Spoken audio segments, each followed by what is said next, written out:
Hi everyone, in today's guide, I'll show you how to block the screenshots on WhatsApp using the View Once feature. Let's dive right in. First, launch the WhatsApp on your phone. This works on both iPhone and Android. Make sure you're in chat section. Then, navigate to chats where you want to send the photo. Tap on the chat to open the message. At the bottom of the chat, tap on the camera icon. And then, in the left bottom corner, tap the gallery icon to select a photo from your device. Scroll through your gallery and select the image you want to send. At the top right corner of the screen, you'll see an add icon next to the caption field. Tap on it.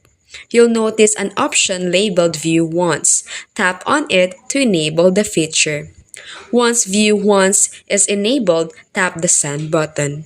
The photo will now be sent in a way that allows the recipients to view it only once. They won't be able to take a screenshot or screen record it. And that's it. You've successfully sent a photo that blocks screenshots using the WhatsApp View Once feature. If this guide was helpful, like this video and subscribe for more WhatsApp tips. Thanks for watching!